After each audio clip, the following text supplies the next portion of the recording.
Tight है कि शुरुआत करते हैं। 2024 के चुनावों का काउंटडाउन शुरू हो चुका है। हर दल चुनावी तैयारियों में जुटा हुआ है। समाजवादी पार्टी ने 11 प्रत्याशियों की दूसरी लिस्ट जारी कर दी है। उधर आज अमेठी में राहुल गांधी की न्याय यात्रा पहुंची। प्रधानमंत्री नरेंद्र मोदी भी आज समाजवादी पार्टी के गढ़ संभल पहुंचे। यहां उन्होंने कल्की धाम का शिलान्यास किया। समाजवादी पार्टी के गढ़ संभल में प्रधानमंत्री नरेंद्र मोदी पहुंचे। इस दौरान उनके साथ मुख्यमंत्री योगी आदित्यनाथ मौजूद रहे। प्रधानमंत्री का संभल दौरा कई मायनों में खास था। दरअसल एक तो कल्की धाम का शिलान्यास कर पीएम मोदी ने एक बार फिर सनातन के मुद्दे को धार दी। दूसरा, संभल मुस्लिम यादव बाहुल्य क्षेत्र है। प्रधानमंत्री नरेंद्र मोदी ने अपने भाषण की शुरुआत जय कैला देवी से की और कैला देवी यदुवंशियों की कुल देवी मानी जाती हैं। लिहाजा पीएम ने संभल से यादव समाज को साधने की भी कोशिश की। पीएम मोदी ने अपने दौरे से मुरादाबाद मंडल की 6 सीटों पर भी निशाना साधा, उन्हें साधने की कोशिश की। बीते चुनाव में इन 6 सीटों पर बीजेपी की हार हुई थी। लिहाजा इस बार बीजेपी की कोशिश है मुरादाबाद मंडल की 6 सीटें बीजेपी के खाते में आए। तो पीएम मोदी के दौरे को लेकर पब्लिक का रिएक्शन क्या है जानेंगे, और यह भी जानेंगे कि क्या धर्मपथ से 2024 का विजय पथ निकलेगा। लेकिन पहले एक रिपोर्ट आपको दिखाते हैं।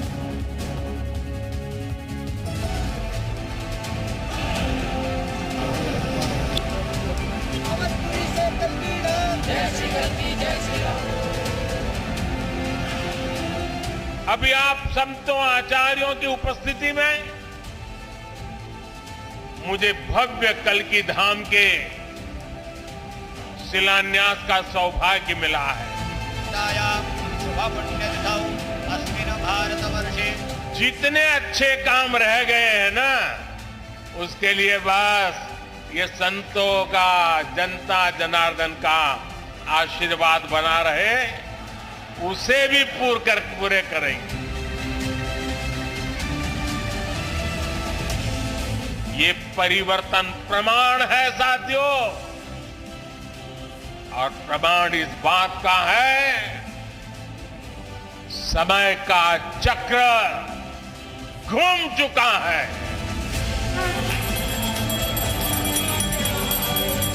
या अन्य जितने भी ऐसे महत्वपूर्ण शास्त्र हैं जिनका बहुत स्पष्ट कहना है कि कलयुग और सतयुग की संधि काल में, युगाब्द के अंत में भगवान कल्की का अवतार अवश्य होगा। कुंभ का आयोजन यूनेस्को के द्वारा मानवता के मूर्त सांस्कृतिक धरोहर के रूप में से मान्यता देना हो, या फिर अबू धाबी में भी किसी हिंदू मंदिर का होना, जो कभी कल्पना थी आज वह साकार हो रही है।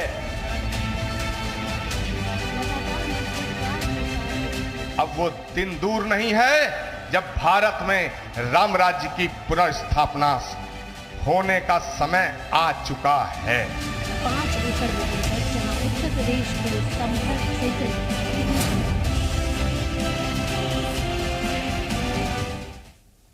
तो संभल दौरे पर पीएम ने क्या कुछ कहा आपने सुना। अब आपको 3 तस्वीरें दिखाते हैं। बीते 1 महीने में पीएम मोदी 3 बड़े मंदिरों का उद्घाटन और शिलान्यास कर चुके हैं। धर्मपथ से विजय पथ क्या निकलेगा, यह अपने आप में बड़ा सवाल है। इस पर हम जनता की राय जानेंगे। लेकिन 22 जनवरी 2024 500 वर्षों का इंतजार खत्म हुआ।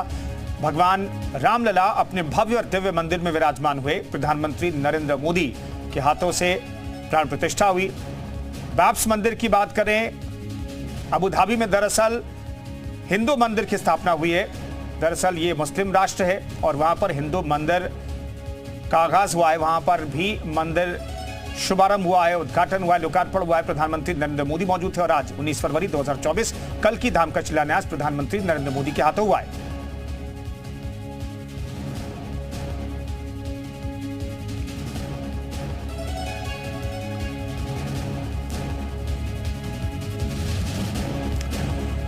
तो लोग क्या सोचते हैं, धर्मपथ से क्या जीत का रास्ता निकलेगा, ये बातचीत करने के लिए तमाम सहयोगी हमारे साथ मौजूद हैं और सहयोगियों के साथ उत्तर प्रदेश की जनता मौजूद है।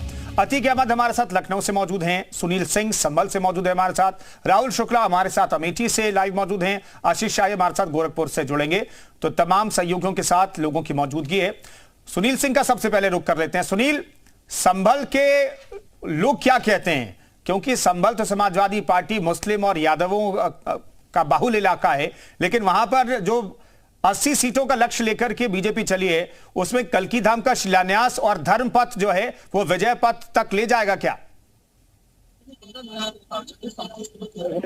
काफी समय से यहाँ पर सपा का कब्जा रहा है। 2014 में जरूर यहाँ पर बीजेपी ने एक मोदी लहर में यहाँ पर सीट पर कब्जा किया था, लेकिन अब जिस तरीके से यहाँ पर आज कल्की धाम में यहाँ पर पीएम मोदी पहुंचे हैं और उन्होंने एक तरीके से यहाँ पर संबल की राजनीति को भाग देने की कोशिश की है और इस तरीके का माहौल बनाया है, उससे माना जा रहा है कि संबल में इस बार बीजेपी का कब्जा हो सकता है। मेरे साथ यहाँ पर काफी लोग मौजूद हैं, अब उन्हीं से जान लेते हैं कि क्या उनका क्या कहना है। आप बताइएगा, जिस तरीके से आज पीएम मोदी जी यहाँ पहुंचे हैं और जिस तरीके से यहाँ पे इस तरीके से बिल्कुल धर्म को और धर्म को लेकर के बात की है, क्या ये माना सकता है कि 2024 की जीत संबल जीत की कभी कब्जा होगा?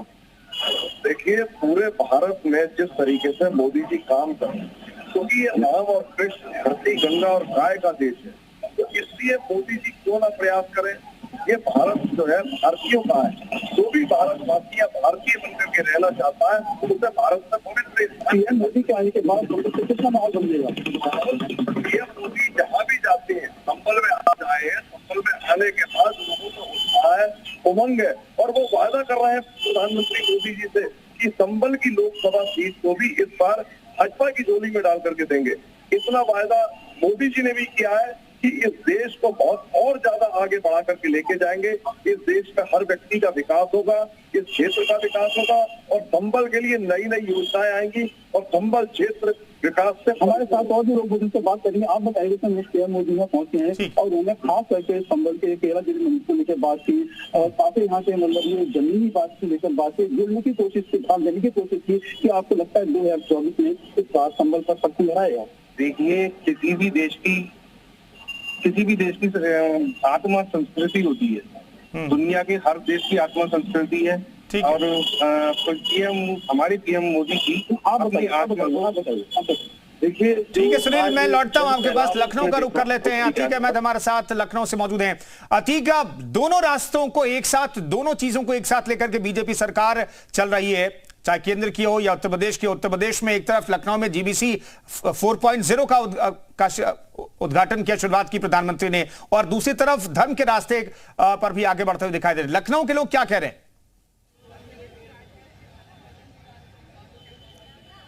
बिल्कुल ना, कह सकते हैं कि 2024 इलेक्शन जैसे जैसे करीब आ रहा है, हालांकि सभी पार्टियां अपनी ताकत झोंक रही हैं। पीएम नरेंद्र मोदी लखनऊ में थे और संभल में जिस तरह से उन्होंने कालकी धाम मंदिर का शिलान्यास किया है और लखनऊ में जनता को जो कहते हैं मौका दिया है, हालांकि 14,000 करोड़ से योजनाएं का जो आज उद्घाटन किया गया है, उससे कहना कि निवेश मिलेगा और जो नारा चल रहा है लगातार कि धर्म पथ से विजय पथ की ओर, लखनऊ जनता बात कर लेते हैं। क्या लगता है कि भाजपा लगातार निवेश की बात भी करती है और अब जो कालकी धाम मंदिर में शिलान्यास किया गया है, नया नारा कि धर्म पथ से विजय पथ की ओर ले जाएगा? देखिए, ये तो भारतीय जनता पार्टी की कोई आज की नई बात नहीं है, वो तो हमेशा धर्म को ही सामने लाते हैं ना। अगर आप 10 साल प्रधानमंत्री हो रहे हैं, अगर आपको 10 साल का विकास आप गिनाइए कि आप देश के अंदर कितने आईटी बनाए, कितने पावर हाउस बनाए, कितने मतलब हाईवे बनाए, कितने अस्पताल बनवा दिए, इन पे आप बात कब करेंगे? आप इसकी बात करिए ना। धर्म के नाम पे आप देश चलाना चाह रहे हैं, धर्म से देश नहीं चलेगा, देश चलेगा संविधान से। आप विकास की नहीं बात करेंगे, किसान की बात नहीं करेंगे, रोजगार की बात नहीं करेंगे। आज जिस तरह से बात हुई है, प्रधानमंत्री नरेंद्र मोदी लखनऊ में थे, विकास की बात करी, जिस तरह से परियोजनाएं हैं और चौथी ग्रैंड इवेंट सेरेमनी लखनऊ में करी गई है, उससे कहना कि निवेश भी आ रहा है। कई कर चुके, अभी दिल्ली में हुआ, उससे पहले लखनऊ हुआ, फिर लखनऊ हुआ, तो इसमें इनसे जनता का लाभ क्या हुआ? अभी आप कल पेपर हुआ है आपके पास। राहुल शुक्ला हमारे साथ अमेठी से मौजूद है, क्योंकि अमेठी की सियासत भी गर्म है। अमेठी में राहुल गांधी भी हैं और स्मृति ईरानी भी, और स्मृति ईरानी ने निशाना साधा है। राहुल, इस पूरे मसले पर जो अभी कल्की धाम का शिलान्यास हुआ है, जीबीसी का उद्घाटन हुआ है लखनऊ में, इस पर अमेठी के लोग क्या कह रहे हैं? बिल्कुल, यहाँ पर अगर देखा जाए तो आज सियासी माहौल बिल्कुल अमेठी का गर्म है। अगर बात की जाए यहाँ के लोगों की, तो लोगों ने लगातार देखा जाए तो हम इनसे खुद ही बात करते हैं कि कैसे देख रहे हैं इन सब चीजों को। तो देखा जाए तो लगातार राम मंदिर के बाद अब कल्की धाम भी बन गया है, आप लोग इसको कैसे देख रहे हैं? बहुत अच्छा हुआ है, जो है योगी सरकार में ये बहुत अच्छा काम हुआ है, जो काम आज तक कोई सरकार नहीं कर पाया वो योगी जी ने करके दिखा दिया है। हमारे साथ और भी लोग हैं, इनसे जानते हैं। सर, जैसे कल्की धाम भी अब बनकर तैयार हो गया है राम मंदिर के बाद, तो आप लोग इसको कैसे देख रहे हैं? बहुत अच्छा है। तो आप क्या लगता है कि ऐसे ही धर्म पथ के आगे चलते चलते फिर से भाजपा सरकार बनेगी? नहीं, सरकार तो बनना ही है। जो है अच्छा, हमारे साथ और भी लोग हैं सर। सर, राम मंदिर के बाद अब कल्की धाम बना है, कल्की धाम को देखकर लोग धर्म पर बढ़ रहे हैं। ऐसे में क्या भाजपा सरकार फिर से आ रही है? वो तो आना है सर, उसके बाद जो बचा है उसका भी नंबर आना है, जैसे थोड़ा सा वेट किया जाए। उसके बाद मथुरा, काशी, जो भी हमारा धाम जो अकबर बाबर के उसको मतलब वो किया गया था, वो हम अपना ही निर्माण दोबारा कर रहे हैं, उसमें किसी का कोई। ठीक है राहुल, मैं लौटता हूं, दोबारा लौटता हूं। के बाद अतीक हमारे साथ लखनऊ से मौजूद हैं। अतीक, बाकी लोगों से पूछिए कि कल्की धाम 1 महीने में 3 बड़े मंदिरों का उद्घाटन या शिलान्यास प्रधानमंत्री नरेंद्र मोदी ने किया है। क्या धर्म के पद से जीत तक पहुंच सकती है? क्या बीजेपी और प्रधानमंत्री पहुंच सकते हैं क्या? बिल्कुल, लखनऊ जनता उनसे राय लेते हैं, क्योंकि लगातार ये मुद्दा काफी चलता रहा है। लगातार नरेंद्र मोदी जो है प्रधानमंत्री, उन्होंने लगातार 3 मंदिरों का उद्घाटन किया है। तो क्या लगता है कि अयोध्या के बाद अब कल्की धाम लगातार जो धर्म के तरह से चल रहे हैं, क्या जीत पद के लिए? देखिए, धर्म का जो इनका नारा है बहुत पुराना है।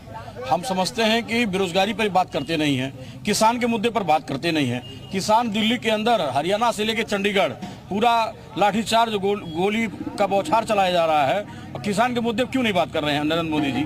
और 2024 में किसान नौजवान उत्तर प्रदेश में अखिलेश यादव के नेतृत्व में इनको हरा देगा। आप बताइए कि क्या लगता है कि धर्म की राजनीति लगातार चल रही थी और धर्म के नाम पे लगातार 3 मंदिरों के उद्घाटन हो चुके हैं, क्या लगता है इस बार जनता वोट देगी?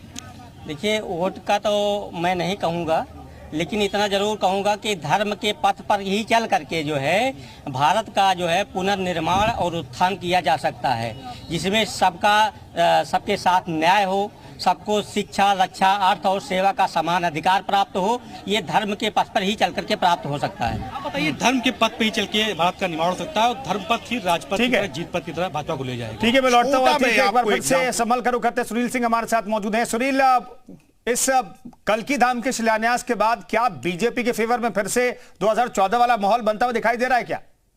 देखिए, हम ये सवाल जनता से पूछ लेते हैं, मेरे साथ ही मौजूद हैं। आप बताइए, क्या जिससे कल्की धाम में पीएम मोदी आए हैं, क्या एक बार फिर संभल में 14 वाला माहौल दिखाई देगा, किस पर कब्जा होगा? निश्चित आदरणीय मोदी जी के आने के बाद वहाँ के संभल लोकसभा की जितनी जनता है, वहाँ के निवासी है, उनमें एक इच्छा शक्ति जागृत हो गई है कि अब उनको ऐसा लगता है कि वह मोदी जी पीएमओ से दूर नहीं है। जिस प्रकार पिछले 5 वर्षों में से एक सांसद से अपेक्षा थी, जो उनकी पूर्ण नहीं हुई है। निश्चित मैं तो कहता हूँ, संभल लोकसभा ही नहीं, आज मोदी जी के संभल आगमन पर 50 किलोमीटर के क्षेत्र में जितनी लोकसभा सीट है, हम सब प्रचंड बहुमत से 2014 तो भी लोग मौजूद है। आप बताइएगा। आत्मा की आवाज ही परमात्मा की आवाज होती है। मैं तो ये समझता हूँ, आसपास का एरिया पूरा हर तरीके से मोदी जी के साथ है, और उनके आने से सारे वोट जो ना वाले भी थे वो भी मोदी जी के पक्ष में आ गए। आप बताइएगा। आज जैसा कि हमारे देश के यशस्वी प्रधानमंत्री माननीय मोदी जी कल्की धाम में आए, बहुत ही जनता में जो था, वो जनता जो देश की भावना होती है उसी का तो जनता चलती है। आज उस क्षेत्र के आसपास भी जो दृश्य था वो देखने योग्य था, और काफी समय से यहाँ पर सपाकर कब्जा रहा है। सांसद वर्ग यहाँ से काबिज है, मुस्लिम मोहल्ले क्षेत्र है, जागरों का क्षेत्र है, तो क्या लगता है? जैसा कि आज माननीय प्रधानमंत्री हमारे मोदी जी ने सबसे पहले यही संबोधन में कहा कि संभल की धरती माँ कैला देवी निवास करती है, बहुत सुंदर यहाँ मंदिर है, जो कि खास तौर से यादवों की पहचान के रूप में क्षेत्र का नाम से दिया जाता है। आप बताइएगा किस तरीके से यहाँ पे। ठीक है सुनील, मैं रोक रहा हूँ। बहुत बहुत धन्यवाद आपका। अतीक हमारे साथ लखनऊ जुड़े थे और राहुल शुक्ला हमारे साथ अमेठी जुड़े थे। बहुत बहुत धन्यवाद चर्चा में शरीक होने के लिए। तो इस